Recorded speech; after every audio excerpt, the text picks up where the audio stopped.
करते हैं, कभी हट करते हैं तो कभी खुशी से झूम उठते हैं। बाल गोपाल अपने भक्तों के साथ अलग अलग लीलाएं करते हैं। हम भक्तों को बस उस लीलाओं को समझने के लिए सच्चे दिल से उसे महसूस करना होगा और सच्ची श्रद्धा भक्ति करनी होगी। आज की यह लीला कथा को पूरा अवश्य सुनिएगा, आपको बहुत अच्छा लगेगा। आज की यह सत्य लीला कथा हमारे साथ शेयर की है आगरा में रहने वाली वर्षा जी ने। वर्षा जी हमसे कहती हैं कि मेरी शादी को 10 साल हो गए हैं। मेरा मायका यूपी में है। शादी से पहले मैंने कभी भी लड्डू गोपाल की सेवा नहीं की, न ही मुझे पूजा पाठ में ज्यादा दिलचस्पी थी। मेरे मायके में लड्डू गोपाल की सेवा तो नहीं होती थी, पर मेरी मम्मी पूजा पाठ किया करती थी, पर मैंने कभी भी पूजा पाठ नहीं किया। मैं हमेशा अपने पढ़ाई में ही बिजी रहती थी। मुझे पूजा पाठ करने का समय ही नहीं मिलता था। पर्व त्योहार में मम्मी के बोलने पर मैं उनके साथ मंदिर चली जाया करती थी या तो घर में पूजा कर लेती थी। वर्षा जी कहती है कि मुझे पता नहीं था कि मेरी शादी के बाद जिंदगी इतनी बदल जाएगी। शादी के बाद जब मैं अपने ससुराल गई तो वहाँ पर मैंने एक अलग ही माहौल देखा। मेरे ससुराल में मेरी सासू माँ, मेरे ससुर जी, मेरे हस्बैंड और मेरे 2 देवर हैं। सभी भगवान श्री कृष्ण के परम भक्त हैं। मैंने पहली बार अपने ससुराल में लड्डू गोपाल की सेवा होते हुए देखी। यह तो मेरे लिए बिल्कुल ही नया था, क्योंकि इससे पहले मैंने कभी भी किसी के घर लड्डू गोपाल की सेवा होते हुए नहीं देखी थी। पर हाँ, मैंने सुनी अवश्य थी। मेरे फ्रेंड के घर में लड्डू गोपाल की सेवा होती थी। मैं जब उसके घर जाती थी तो देखती थी कि उनके घर में लड्डू गोपाल विराजित है। इससे ज्यादा मुझे और कुछ भी नहीं पता था, क्योंकि मेरा उसके घर ज्यादा जाना आना नहीं होता था और मैं ज्यादा उसके घर रुकती भी नहीं थी, इसलिए मैंने कभी उन्हें सेवा करते हुए नहीं देखा था। अपने ससुराल में जब मैं अपने सासू माँ को लड्डू गोपाल की सेवा करते देखी तो मुझे बड़ा ही आश्चर्य हो रहा था। जब मैं देखी कि मेरी सासू माँ सुबह सुबह उठकर लड्डू गोपाल को उठाती है, उनका शान श्रृंगार करवाती है, उनके लिए भोग बनाती है, उन्हें भोग लगाती है और फिर लड्डू गोपाल को रात में सुलाती भी है, तो यह सब देखकर मुझे बड़ा ही आश्चर्य हो रहा था। मुझे लग रहा था कि कोई एक मूर्ति के लिए इतना कैसे कर सकता है। मेरे ससुर जी, मेरे हस्बैंड, मेरे दोनों देवर भी लड्डू गोपाल से बहुत प्यार करते थे। वो लोग भी जब भी कहीं बाहर जाते थे तो लड्डू गोपाल के लिए कुछ न कुछ जरूर लेकर आते थे। ये सारी चीजें मुझे बड़ा ही आश्चर्य करती थी। शादी के कुछ दिनों के बाद तक मैं ये सारी चीजें देखती रही, समझती रही। फिर मैंने सोचा कि क्यों ना मैं इसके बारे में अपने सासू माँ से पूछूं। मुझे यह तो पता था कि लड्डू गोपाल भगवान श्री कृष्ण के बाल स्वरूप है, पर इससे ज्यादा मुझे और कुछ भी नहीं पता था। मेरी सासू माँ मुझसे कहती है कि बहू, लड्डू गोपाल हमारे घर में वर्षों से विराजित है। जब मुझे एक भी बच्चे नहीं थे तभी मैं वृंदावन धाम से लड्डू गोपाल को लेकर आई थी। लड्डू गोपाल हमारे परिवार के मुखिया हैं, हमारे परिवार के प्रमुख सदस्य हैं और इनका ख्याल मैं बिल्कुल एक छोटे बच्चे की तरह, बिल्कुल अपने बच्चे की तरह रखती हूँ। लड्डू गोपाल हर सुख दुख में, हमारे हर मुसीबत में हमारे साथ खड़े होते हैं। मेरी सासू माँ ने यह भी कहा कि बहू, अभी तो तुम्हारी नई नई शादी हुई है, इसलिए मैं तुम पर कोई दबाव नहीं डाल रही हूँ।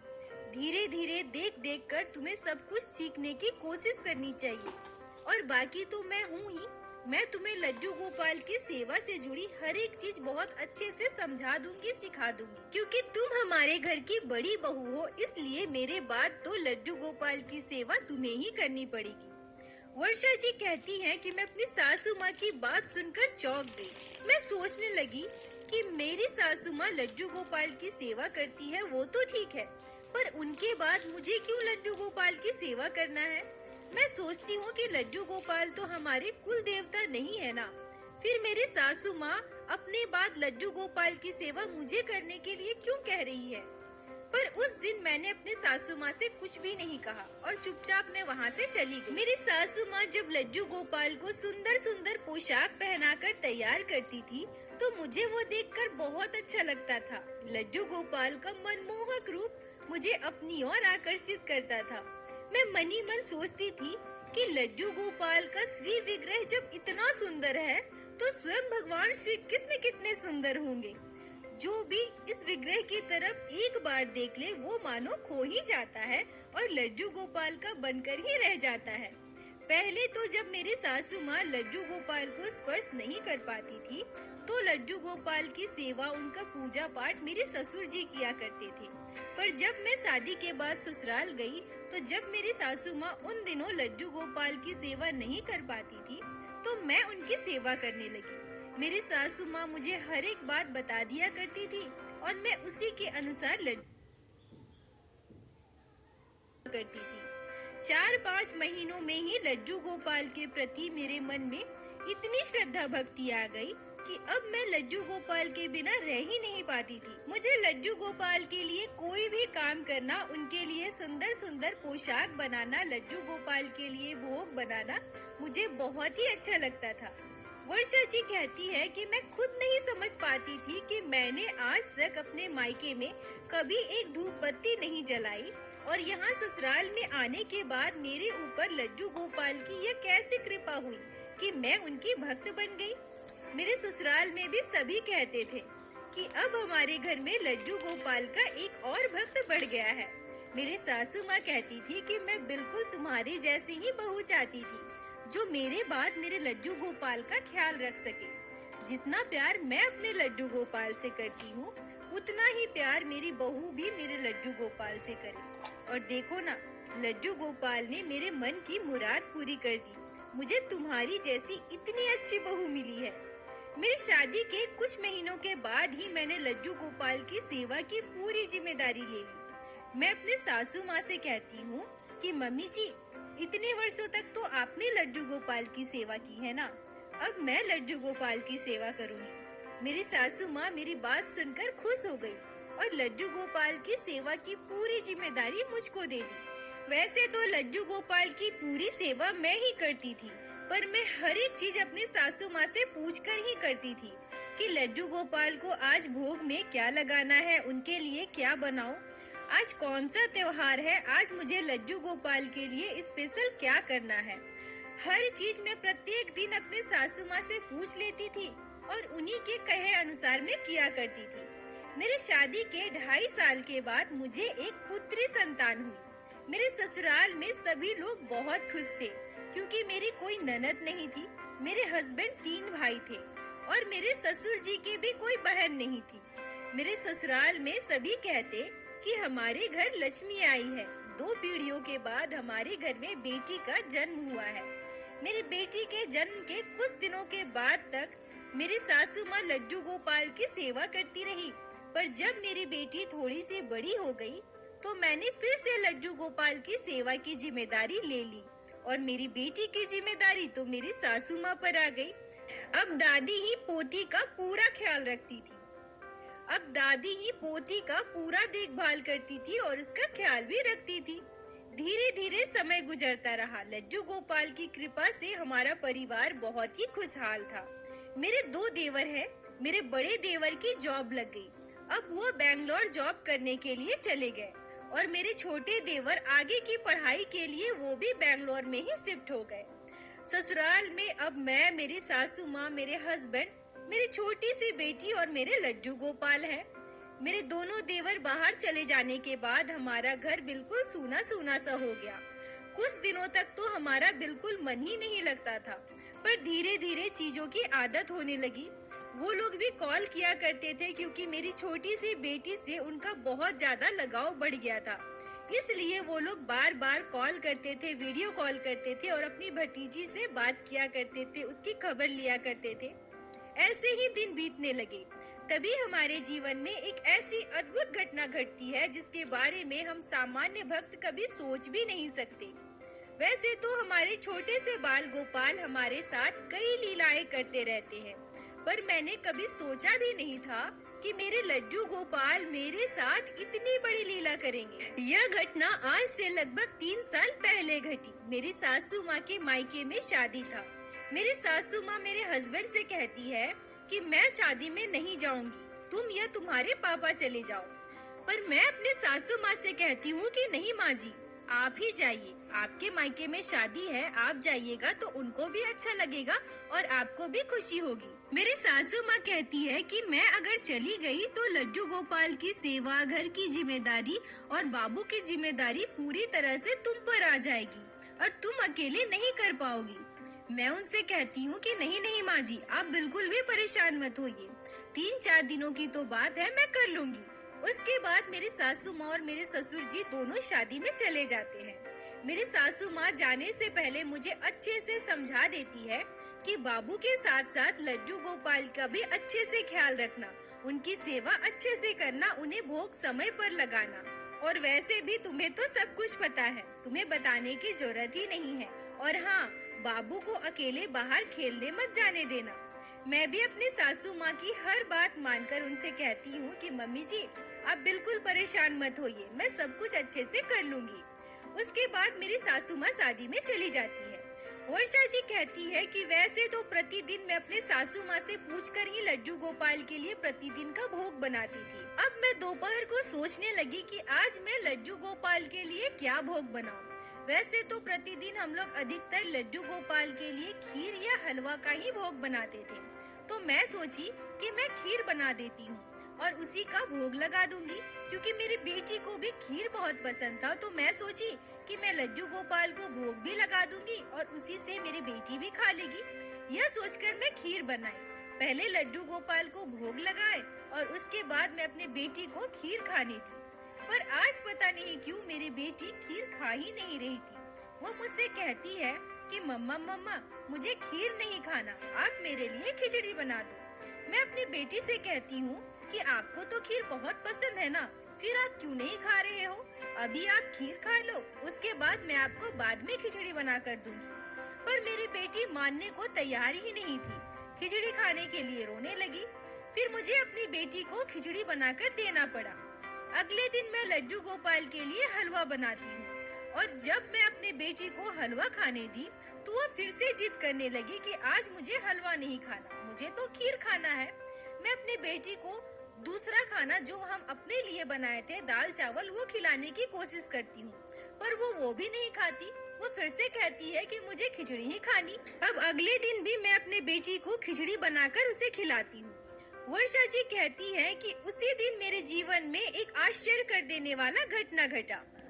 दोपहर को घर पे मैं और मेरी बेटी अकेले रहते थे। मेरे हस्बैंड सुबह सुबह ऑफिस चले जाते थे और बेटी को दोपहर को घर पे मैं और मेरी बेटी बिल्कुल अकेले थे। मेरे हस्बैंड तो सुबह सुबह ऑफिस चले गए थे।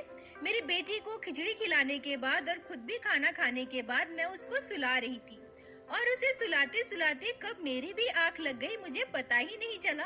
तभी मैं एक सपना देखती हूँ। मैं अपने सपने में देखती हूँ कि मैं अपनी बेटी को गोद में लेकर खिचड़ी खिला रही हूँ और एक छोटा सा बच्चा बिल्कुल मेरी बेटी की ही उम्र का मेरे पीछे पीछे घूम रहा है। वो मुझसे कह रहा है, मैया ओ मैया, मुझे भी खिचड़ी दो ना, मुझे भी खिचड़ी खानी है। मैं उस बच्चे को पलट कर देखती हूँ पर मैं उसे खिचड़ी नहीं देती। मैं अपने बेटी को फिर से खिचड़ी खिलाने लगी। वह बच्चा फिर से मुझसे कहता है, मैया ओ मैया, मुझे भी खिचड़ी खिलाओ ना मैया। मैं फिर से दोबारा उस बच्चे की तरफ पलट कर देखी पर मैंने उसे खिचड़ी नहीं दिया। मैं उसकी ओर देखकर मुंह फेर लेती हूँ और अपनी बेटी को खिचड़ी खिलाने लगती हूँ। जब मैं उसके साथ 2 बार ऐसा कर चुकी थी तब वह बच्चा रोनी सी सूरत बनाकर मेरी तरफ देखता रहता है और थोड़ी दूर जाकर मेरी आंखों के आगे से ओझल हो जाता है। मेरी नींद खुल जाती है और मैं इधर उधर देखने लगती हूँ। मैं सोचती हूँ कि वो छोटा सा बच्चा कौन था जो मुझसे खिचड़ी मांग रहा था। छोटा सा बच्चा मुझसे खिचड़ी क्यों मांग रहा था? और मैंने जिस बच्चे को सपने में देखा है, इससे पहले तो मैंने कभी भी उस बच्चे को नहीं देखा। मन ही मन में सोचने लगी कि वो बच्चा जो भी था पर इतना श्रृंगार क्यों किया हुआ था। जैसे कि जन्माष्टमी पर हम अपने बच्चे को तैयार करते हैं, वो बच्चा भी बिल्कुल वैसे ही तैयार था। वर्षा जी कहती है कि मुझे उस समय यह भी नहीं पता था कि वो बच्चा जन्माष्टमी में तैयार किए हुए बच्चे की तरह नहीं बल्कि स्वयं भगवान श्री कृष्ण के बाल स्वरूप लड्डू गोपाल है। पर मैं अपने सपने की तरफ और ज्यादा ध्यान नहीं देती और अपने काम में बिजी हो जाती हूँ। वैसे तो मेरी बेटी मीठा, तीखा, नमकीन सब कुछ खाती थी, पर मेरी बेटी को मीठा ज्यादा पसंद था। पर पता नहीं क्यों इसे क्या हो गया था।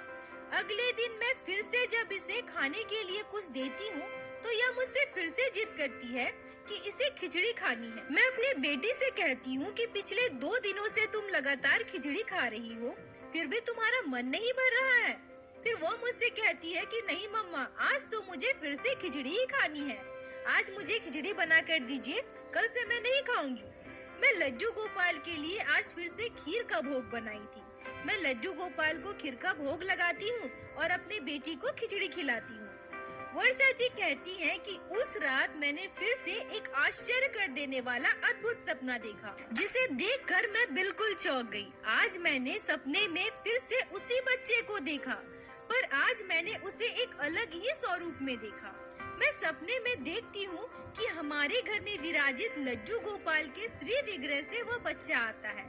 मतलब मुझे सपने में ही यह समझ में आ गया था कि वह बच्चा कोई और नहीं बल्कि भगवान श्री कृष्ण के बाल स्वरूप लड्डू गोपाल ही है। इससे पहले जब मैंने इस बच्चे को अपने सपने में देखा था तो वो भी भगवान श्री कृष्ण की तरह ही तैयार था, पर मैं उसे सपने में पहचान नहीं पाई थी कि यह लड्डू गोपाल है। पर आज जब मैं सपना देखती हूँ तो मुझे सपने में यह आभास हो गया कि ये हमारे लड्डू गोपाल ही हैं।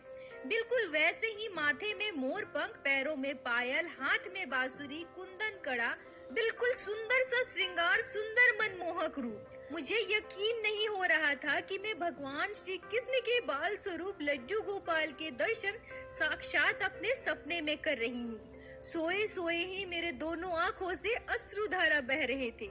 मैं सपने में देखती हूँ कि मैं अपने बेटी को बिठाकर खिचड़ी खिला रही हूँ और लड्डू गोपाल मेरे पास आकर कहते हैं, मैया, ओ मैया, मुझे खिचड़ी खिलाओ ना मैया। मैं तो कब से तुमसे खिचड़ी मांग रहा हूँ, तुम तो प्रतिदिन मुझे बस मीठा मीठा ही खिला रही हो। और लड्डू गोपाल फिर मुझसे कहते हैं कि मैया, अगर तूने मुझे खिचड़ी नहीं खिलाई तो मैं गुस्सा हो जाऊंगा और मैं जहाँ से आया हूँ ना वहीं वृंदावन चला जाऊंगा। वर्षा जी कहती है कि इतना सुनते ही मेरी आंखें खुल जाती है। मैं नींद से जाग जाती हूँ। मेरी आंखें खुलते ही मैं कहती हूँ कि नहीं लल्ला, मत जाओ हमें छोड़कर। वर्षा जी कहती हैं कि मुझे चैन नहीं आ रहा था, मुझे समझ नहीं आ रहा था कि मैंने जो सपना देखा है उसका क्या मतलब है। कभी मैं यह सोचती हूँ कि मैं अपनी बेटी को खिचड़ी खिलाती हूँ और लड्डू गोपाल को प्रतिदिन खीर और हलवा का भोग लगाती हूँ।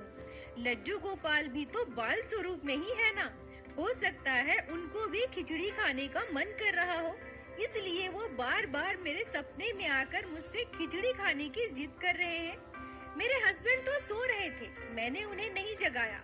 मैं सुबह होने का इंतजार करती हूँ क्योंकि अगले दिन सुबह मेरी सासू माँ आने वाली थी। सासू माँ के आते ही मैं उन्हें पूरी बात बताती हूँ।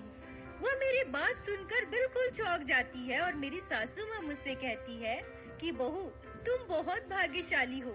मैंने इतने वर्षों तक लड्डू गोपाल की सेवा की, पर कभी भी मैं उनके दर्शन न कर पाई। वैसे तो मेरे लड्डू गोपाल ने कई बार मेरे साथ कई लीलाएं की है जिसको मैंने महसूस किया है, पर मैंने सपने में भी उनके दर्शन नहीं पाए हैं जैसा कि तुमने पाया है। लड्डू गोपाल तुम्हारी सेवा से बहुत प्रसन्न है बहू, और देखो ना, वह स्वयं तुम्हारे हाथों की बनी खिचड़ी खाना चाहते हैं। तुम आज ही लड्डू गोपाल को खिचड़ी बनाकर उन्हें भोग लगाओ। वर्षा जी कहती हैं कि मैं जल्दी जल्दी लड्डू गोपाल के लिए खिचड़ी बनाती हूँ और उन्हें खिचड़ी का भोग लगाती हूँ। उस दिन से हमारे घर में जो भी चीजें बनती है, हम लड्डू गोपाल को पहले भोग लगाते हैं, उसके बाद ही खुद खाते हैं। हम लड्डू गोपाल को भोग लगाए बिना हमारे घर में बनी हुई कोई भी चीज नहीं खाते। लड्डू गोपाल हमारे साथ इतनी बड़ी लीला करेंगे, इतना अद्भुत चमत्कार करेंगे, मैंने कभी सोचा ही नहीं था। वर्षा जी कहती है कि अपने सपने में लड्डू गोपाल के साक्षात दर्शन पाके मैं धन्य हो गई। लड्डू गोपाल का वो सुंदर सा स्वरूप मेरी आँखों में बस चुका है। मैं जब भी अपनी आंखें बंद करती हूँ, मुझे मेरे लड्डू गोपाल का वही स्वरूप नजर आते हैं। बस लड्डू गोपाल की कृपा इसी तरह से मेरे परिवार पर बनी रहे। वर्षा जी, आपका बहुत बहुत धन्यवाद जो आपने लड्डू गोपाल की यह प्यारी सी अद्भुत लीला कथा